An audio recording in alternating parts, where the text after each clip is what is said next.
Assalamualaikum warahmatullahi wabarakatuh. Perkenalkan, nama saya Yosef Safari, kelas 3B di Prodi Media Keperawatan Stika Muhammadiyah Ciamis. Di sini saya akan menjelaskan tentang ANC atau pemeriksaan KB.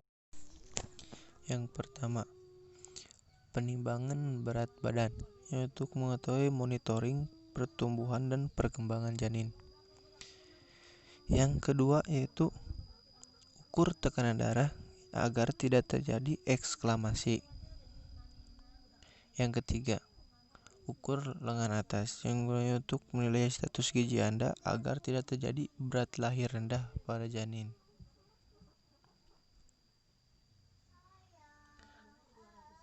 Yang keempat adalah ukur tinggi fundus untuk mengetahui berapa usia kandungan Anda.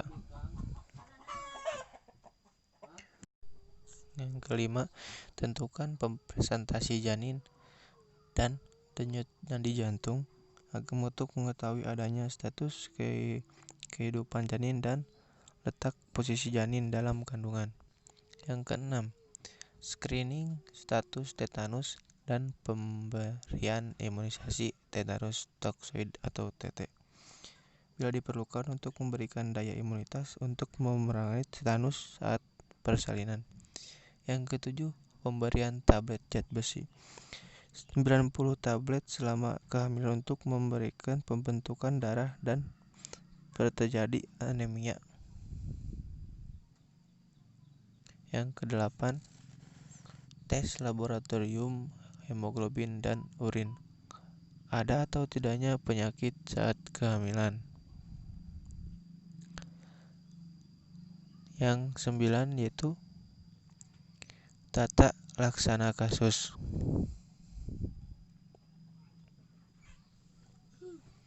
10.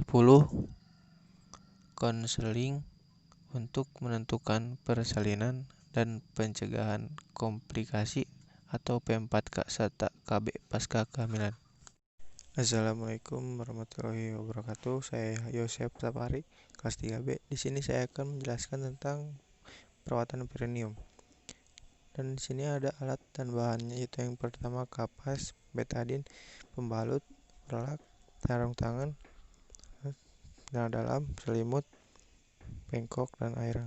Di tahap orientasinya yaitu ucapkan salam yang pertama, yang kedua memperkenalkan diri, yang ketiga menjelaskan. Tahap kerjanya yaitu jangan lupa untuk mencuci tangan. Yang pertama, silakan ibu untuk berbaring di tempat tidur dan lutut ditekuk posisi litotomi. Yang selanjutnya, tutupi dengan selimut bagian tubuh yang lain yang tidak termasuk bagian.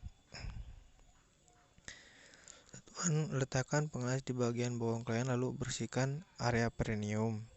Selanjutnya, ambil kapas kemudian masukkan ke dalam larutan air bersih. Selanjutnya itu ke perineum dari arah depan ke belakang. Lakukan hal tersebut hingga perineum bersih.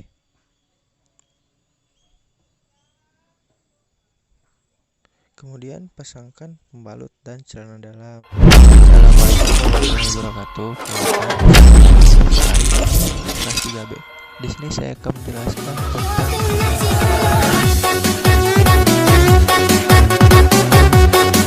dengan lutut ditekuk, tempatkan tangan di atas perut di bawah iga-iga. Napas dalam dan lambat melalui hidung dan kemudian keluarkan melalui mulut. Yang kedua yaitu berbaring terlentang dengan dikataskan di atas kepala, telapak terbuka ke atas, kendurkan lengan kiri sedikit dan menegakkan lengan kanan. Pada waktu yang bersamaan, rilekskan kaki dan menegakkan kaki kanan. Yang ketiga, berbaring terlentang, kedua kaki sedikit diregangkan, tarik dasar panggul, tahan selamat, kemudian rileks. Memiringkan panggul berbaring, lutut ditekuk, kencangkan otot-otot perut.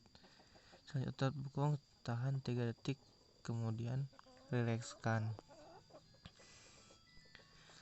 Selanjutnya berbaring terlentang, lutut ditekuk, lengan diluncurkan ke lutut, angkat kepala dan bahu kira-kira 45 derajat, tahan 3 detik dan rilekskan dengan perlahan-lahan. Selanjutnya posisi yang sama seperti di atas, Tempatkan lengan lurus di bagian luar lutut kiri. Nah, yang ini yaitu tidur telentang, kedua lengan di bawah kepala dan kedua kaki diluruskan. Angkat kedua kaki sehingga pinggul dan lutut mendekati badan semaksimal mungkin. Lalu luruskan dan angkat kaki kiri dan kanan vertikal. Turunkan ke lantai. Selanjutnya itu tidur telentang dengan kaki terangkat ke atas dengan jalan meletakkan lurus di ujung kasur, badan agak melengkung agar terletak ke paha dan kaki di bawah ke atas. Lanjutkan lakukan gerakan pada jari ke jari kaki seperti mencakar dan meregangkan. Lakukan ini selama setengah menit. Selanjutnya itu gerakan ujung kaki secara teratur seperti lingkaran dari luar ke dalam dan dari dalam keluar. Lakukan gerakan ini selama setengah menit. Selanjutnya itu gerakan seperti gergaji. Lakukan selama setengah menit. Nah, selanjutnya itu tidur telentang. Kedua tangan bebas bergerak. Lakukan gerakan di mana lutut mendekati badan bergantian kaki kiri dan kaki kanan. Gerakan ini dilakukan sampai 10 kali setiap hari. Berbaring telentang, kaki terangkat ke atas, kedua tangan di bawah kepala. Jepitlah bantal di antara kedua kaki dan tekanlah sekuat-kuatnya. Dilakukan sebanyak 4-6 kali selama setengah menit. Nah, yang selanjutnya tidur telentang, kaki terangkat ke atas, kedua lengan di samping badan. Kaki kanan disilangkan di atas kaki kiri dan tekan yang kuat. Pada saat yang sama, tegangkan kaki kanan dan kendorkan lagian perlahan-lahan dalam gerakan selama 4 detik. Lakukan ini 4-6 kali.